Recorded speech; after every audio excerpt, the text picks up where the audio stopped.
আজ বর্ধমানের এক ভক্তের জীবনে কত তারা মায়ের অলৌকিক আশীর্বাদ। বর্ধমানের মেয়ে তৃষা সারা জীবন ডাক্তার হওয়ার স্বপ্ন দেখছে, কিন্তু শেষ 1 বছর ধরে তার মনোযোগ একেবারে নষ্ট হয়ে গিয়েছিল। যত পড়তো মনে হতো কিছুই বুঝতে পারছে না। পরীক্ষার তারিখ যতই ঘনিয়ে আসে তার মানসিক অবস্থা ততই খারাপ হতে থাকে। এক রাতে ক্লান্ত চোখে হঠাৎ ঘুমিয়ে পড়ে তৃষা। স্বপ্নে দেখে সে একটা ছোট্ট মেয়েকে, কিন্তু সেই মেয়ের মুখে যেন অপার্থিব শান্তি। মেয়েটি নরম কণ্ঠে বলে, ভয় করো না, মা তারা তোমার সঙ্গে আছেন। তৃষা চমকে উঠে চারপাশে তাকায়, কিন্তু কেউ নেই। সকালে ঘুম ভাঙার পর স্বপ্নের সেই মুখটা তার মনে গেঁথে যায়। তারপর থেকেই আশ্চর্যভাবে তার পড়াশোনার মনোযোগ ফিরে আসে, যেন কেউ অদৃশ্যভাবে তাকে পথ দেখাচ্ছে। পরীক্ষার দিনও তার মনে ছিল অসাধারণ শান্তি, যেন তারা মায়ের আশীর্বাদ তাকে ঘিরে রয়েছে।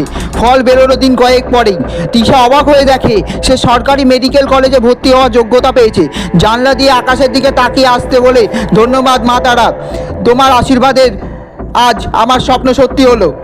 ঘটনাটি জানার পর থেকে তার পরিবারের মধ্যে আলোড়ন ফেলে দিয়েছে। ভিডিওটি অবশ্যই সকলের কাছে শেয়ার করুন, যেন মা তারার আশীর্বাদ সকলের ঘরে ঘরে পৌঁছে। সবাই বলুন জয় মা তারা।